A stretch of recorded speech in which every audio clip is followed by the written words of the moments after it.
I got a fun one today. I got the SNS 55mm aluminum intake. I'm going to go over the swap real quick. I've seen a lot of videos out there already of the swap itself, which isn't too complicated. I'll go over it briefly. But there's a lot of fun stuff to talk about in terms of a manifold and why you would change it and what some of the other supporting components that go along with it to get you the right combination for your riding style. So first thing is getting your seat off. I got a solo seat, so it's just these two. But if you got the stock seat, there's one back here, and then it just slides off. And then your gas tank. There's these little rubbers. There's these rubbers up in here. You just pop them off. So they are T40. There's one on either side, the front here by the neck. And then there's two back here, here and here. You got a vent tube and one electrical connection. So you got your fuel connection over here. This is just a quick disconnect. You push up here and pull down here. It's just like chucking up an air tool. And then I got my air ride controls over here by the horn. We'll be taking this horn bracket off so we can get back in there and get a better look at the intake. Gas tank's off, and we'll go after this intake air cleaner. Got two here.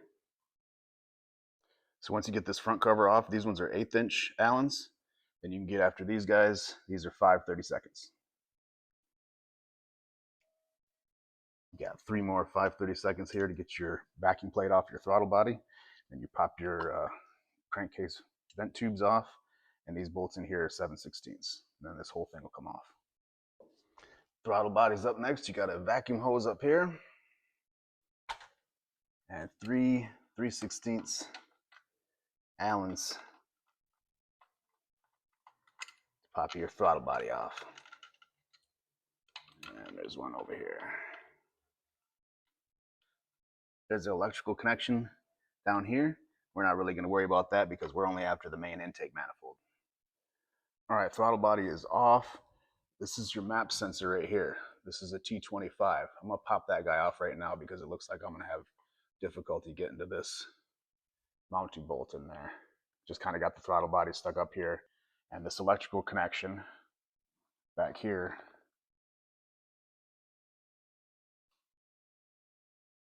is a digital way to see how far you're opening up this butterfly. And as you open up that butterfly, that'll determine how much air is getting pulled in, and the map sensor will measure the pressure of it, and then that'll tell your injectors how much fuel to fire. There's a little O-ring here on the map sensor, so when you're pulling it out of here, just real easy, wiggle it on out of there. Don't reef on it. Nice and easy. Pull that out. So throttle body side, this one I was able to get with just a long 1/4 inch Allen. This one, pretty snug in there. There's not a whole lot of room. So I think what I'm going to do is cut the end off of this Allen, make it shorter, and then maybe I can get in. Maybe I can get in this way, because right now the intake's in my way. So I'm going to go ahead and shave that down, see if I can get in there.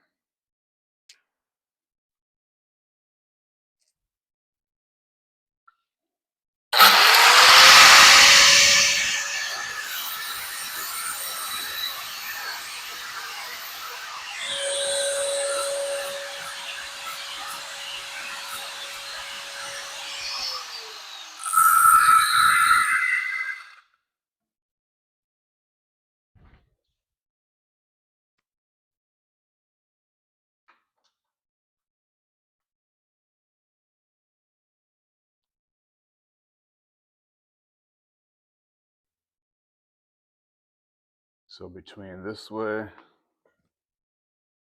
and this way, I was able to get this one out.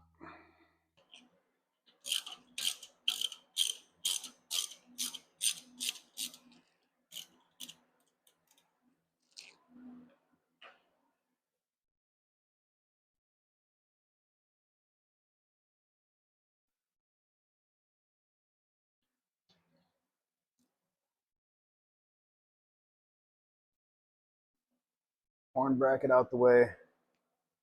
We'll get in there and get these guys.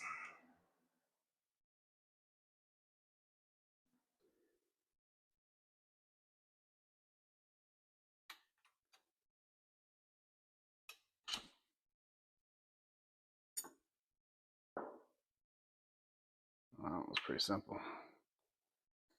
And this last one, same thing. Got my little short Allen in there.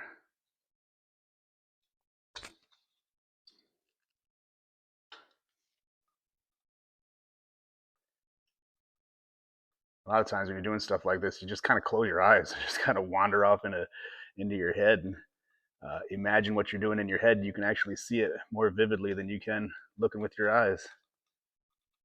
There it is. So we got two electrical connections up here for our injectors. Gray to the front of the bike, black to the back. The gray one's pretty simple. There's a push tab here on the front. That one comes off. And then the black one pushes on the back.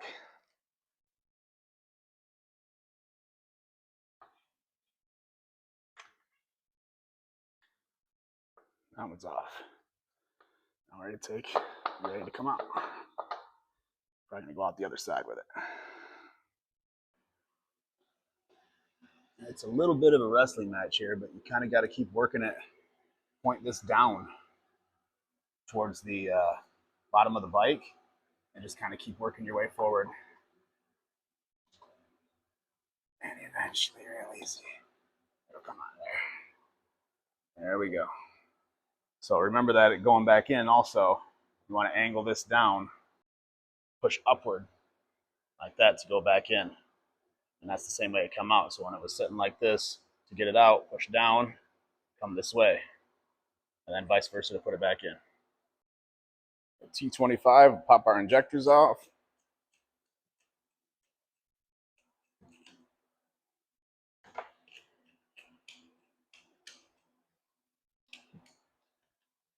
Just like the map sensor, there's O-rings on either one of these injectors.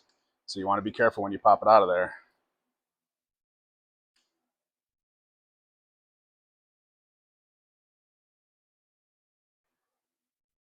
Pull the injectors out of here real easy. There's one. There's the other one. There's the O-rings. They look good.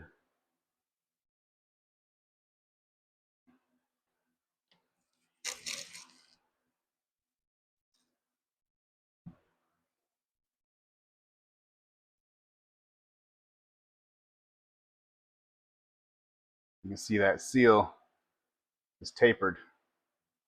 Is also tapered. So when you put your seal on, it can really only go one way. If it went the other way, it would look ridiculous. So this side's going to go onto the head. This is the flat side. This side has the taper to it. Match up the tapers. There you go. Flat side of the flange goes towards your head.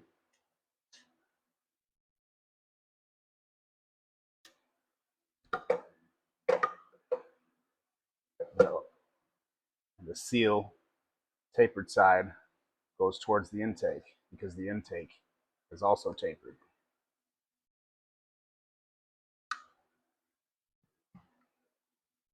So we'll remember that going back in. Leave one together just for reference. Now, the fun part, let's talk about the comparison between these two. So now I got both intakes off. Let's talk about why this one, the stock one, is supposedly such a piece of shit and why this one is supposedly so much more superior. So first thing, obviously, is this one's plastic. But plastic, I mean, we've been using plastic parts on engines for a long, long time. It's not like it's going to explode. There's plastic intakes on twin turbo engines. And, you know, once you start pushing a whole bunch of booster cores, you know, or you start getting into real extreme temperatures, you might have some kind of a failure with melting or cracking or something like that. But as far as the material, what they save in terms of production, I'm not exactly sure. I'm sure there's some pencil pusher somewhere who's figuring out some percentage of something that they save by making this out of plastic instead of aluminum. But other than that, let's talk about the basic function of an intake. So an intake is basically based on the Venturi effect. The Venturi effect's been around for a long, long time. It started, you know, way back in ancient civilization. They used it in irrigation, running water, and for sewer systems. Right about 1797, Giovanni Venturi was the guy who coined the phrase the Venturi effect. and he's credited with it in terms of how we use it as far as carburetor. So basically what it is if you have a tube, and I'll put a picture up on the screen. If you have a tube, let's say it's a 2-inch tube, and you narrow that 2-inch tube down to a 1/2 inch, the velocity when it gets down to the 1/2 inch will be faster, but the pressure will be lower. And conversely, on the wide end of the tube, the pressure will be higher and the velocity will be lower. So that's how we use the Venturi effect in a carburetor. Back when I used to work on a lot of air-cooled VWs, the 2-barrel Webers or 2-barrel Delortos, the actual bore that what you call the 2 barrels, those bores are interchangeable and they're called Venturis. So when you buy one, you can buy a different sized Venturi, and that'll kind of help determine how much pressure you're going to have as air flows through to draw from your float bowl through your main jets and your idle jets. And the orifice on the jets, it will determine how much fuel is going to get pulled in there. So EFI is not much different than a carburetor. It's the same exact principles. We just renamed everything and put a digital meter on it so that way we can control it with the computer. So the map sensor is basically just saying how much pressure is getting pulled in there as the piston comes down, intake valve is open. As it pulls in there, how much pressure is that? And then the injectors are basically just the jets. They're just electronically controlled. So as air draws through, map sensor will read how much pressure or vacuum. It'll relate to the ECU. The ECU will tell the jets or the injectors how much fuel to put in. And then as it goes through the cycle, the oxygen sensor will read how much oxygen is left over after you go through the whole power cycle. So basically that's why it's called displacement, because you're displacing that space between the bottom top dead center of the piston and the top dead center of the piston. That area in there is being displaced. The oxygen is being displaced. Like everybody thinks of an intake in terms of air. It's bigger, it's going to draw more air. But what you really are concerned about is the atomization, because once the air comes in, it's going to mix with fuel. And that fuel is going to go into the combustion chamber and explode. And it's kind of like an aerosol can. If you take an aerosol can and a lighter and you spray it, it blows up and it eats up all the oxygen around it. So if you took a lighter and a bottle of lighter fluid and sprayed the lighter fluid on the lighter, yeah, it'll burn, but it's not going to explode because the fuel hasn't atomized. So you really want to be able to create some turbulence in there.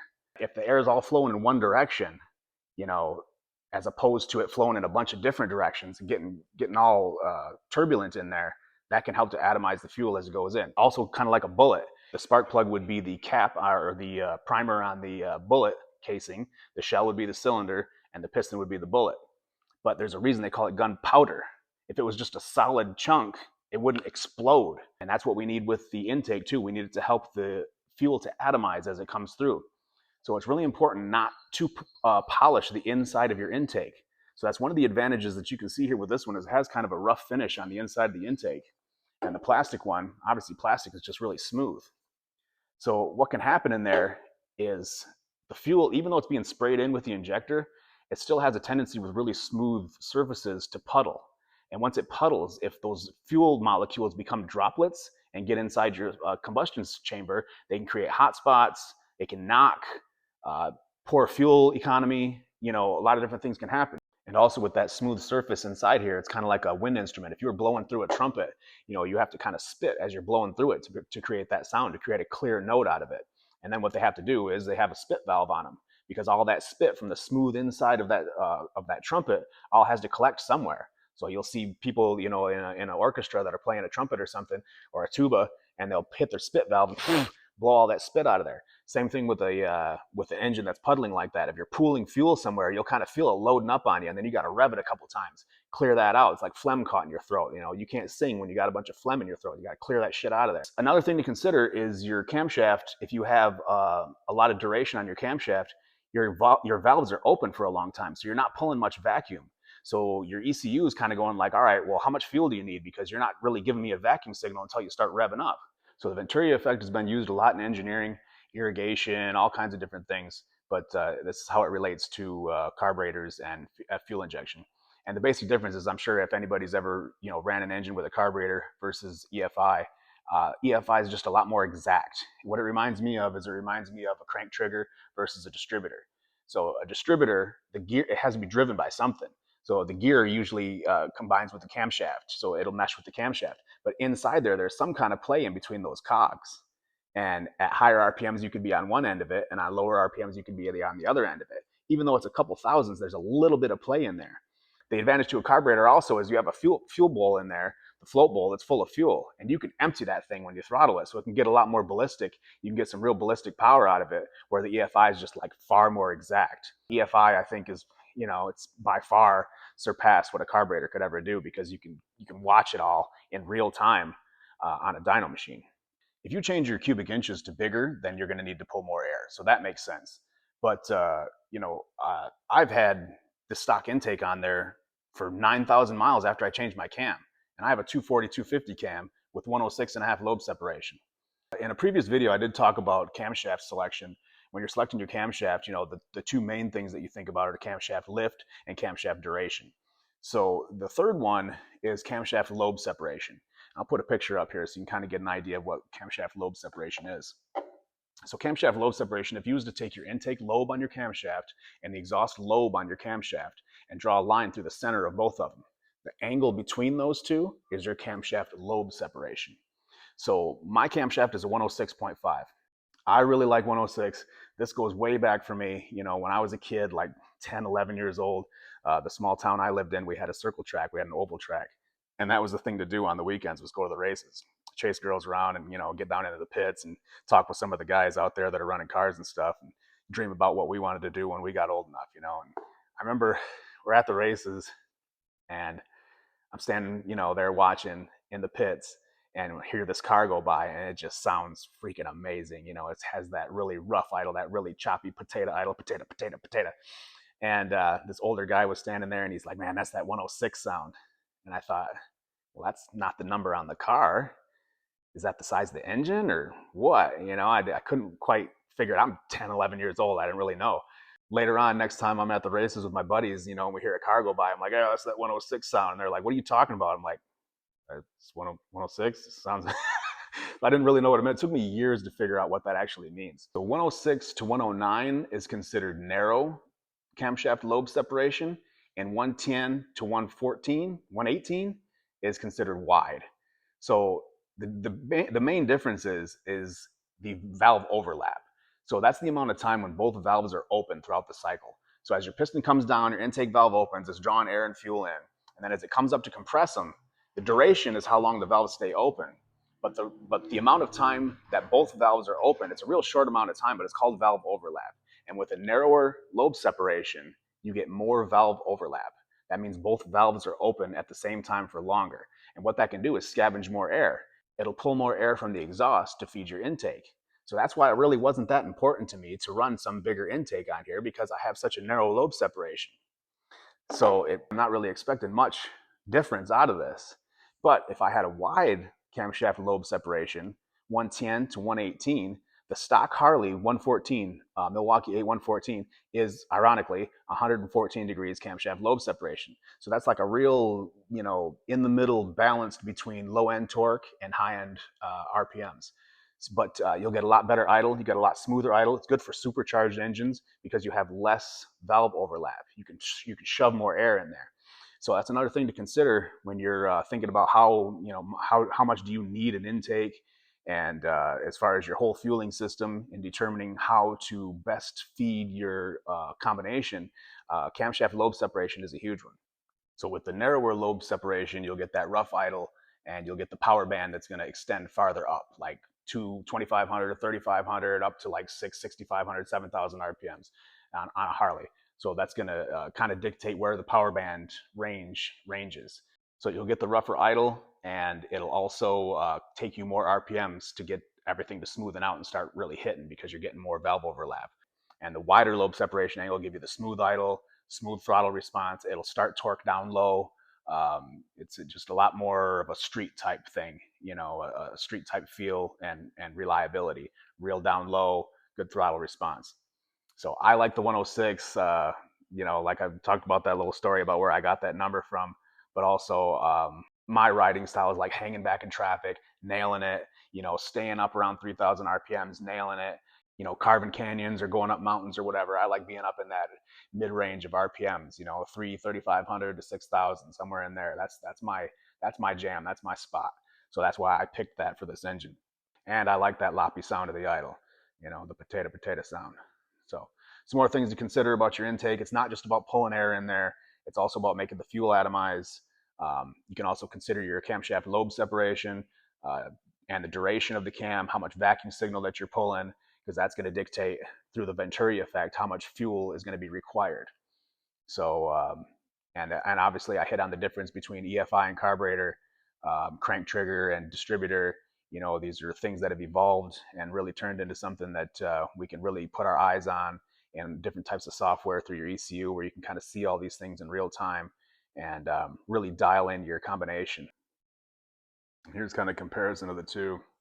As you can see, this has kind of a rough finish on the inside, and this one's completely smooth. So if you had a narrow lobe separation and a low amount of vacuum, even though your injector is spitting in right here, it can have a tendency to puddle inside here, and you'll feel it kind of load up on you.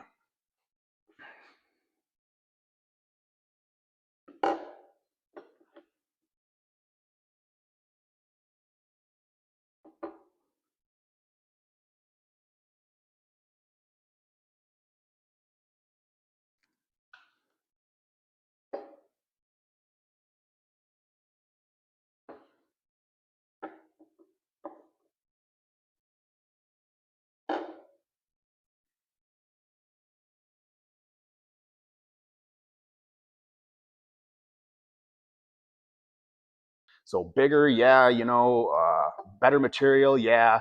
I'm not trying to sell anything. I don't have a coupon code in my freaking bio, and I don't have a business that I'm, trying to promote. So this is basically just me trying to help people, because when I was younger, the older generation above me were total fucking assholes. I mean, these guys are just looking to rip you off on any little stupid thing. I remember one time I had some roller rockers that I bought for a small block Ford, and they were anodized gold, and I thought they were the most beautiful thing. And they had the full fulcrum roller, but the roller tip. And I'm like, 15, 16 years old. I'm like, man, this is such cool stuff. I'm just so, getting into engines and first starting to learn about them. And so my buddy takes me over to his buddy's house, and he's got a Hemi Cuda that stands wheelies. And this guy's just supposed to be a pro on engines, right? We take these things over there. He takes each one of them, rolls them in his hand. That one's no good. That one's no good. That one's no good. And I'm like, well, what's not good about it? The needle bearings are out of it. I'm like, the needle bearings are out of it? And he's like, yeah, I'll give you $30. I can take them to swap meet, see if I can sell them to somebody. I'm like, is this guy fucking serious? But that's the kind of shit that I had to deal with more than once in my life. And even now, I went to a Harley dealer the other day, and I'm looking right at the computer because the guy needed me to point out the seals to seal the intake to the head. And I see right on the screen, 563 or whatever the price is, and it says quantity 2. So he comes back and rings me up, and I can see him kind of stalling a little bit. And then he says, 12.95 or whatever it was. It's like, so that's 2 of them, and it's like just anything to kind of, I don't know if it's my appearance or what it is, but people just have a tendency to try to rip you off. And I don't want to have to see anybody go through that. So that's the kind of reason why I put this kind of information out there, so that, that and the image of what Harley's getting to be lately anymore is, as you get all these stupid guys that time their freaking stereo to play Thunderstruck as they pull into town, and it's all about, wearing your leathers and whatever else. And, a lot of these sport bike guys are really having a good time with it. All Harley guys are gay and they're just trying to kiss you. That's why they won't let you pass and all this kind of stuff. And it's really unfortunate, because Harley has some really great history. It's a really great legacy. Harley became popular after the World Wars. Fighter plane pilots were coming home after the war and looking for a rush like they used to feel in the fighter planes. And if you look at an old radial engine, they look a lot like an old knucklehead. Just kind of reminded some of these old war vets of flying those fighter planes. So there's a lot of really cool history involved in Harley, and just it's apples and oranges between a Harley and a sport bike. A sport bike can't even touch Harley's torque unless you spin up to around 11,000 freaking RPMs. You got 4 pistons where compared to 2, so it's 2 totally different worlds. And it's just unfortunate that Harley's getting such a bad rap. Are they overpriced? Are they gouging everybody? Yeah, probably, and it sucks. But a lot of these engines are going to be around for a long time. The M8s have been around since 2016, so they're going to be around for a long time. So hopefully some of the younger guys that are thinking about getting into Harleys or are into Harleys and just need more information about it, this kind of help you like expound on some of the things I'm talking about and kind of help you understand the theory and things behind them, other than just, yeah, you need an intake, you need a cam, you need this, you need that. But I'm gonna go ahead and put this back together, take it for a rip, and see what it do.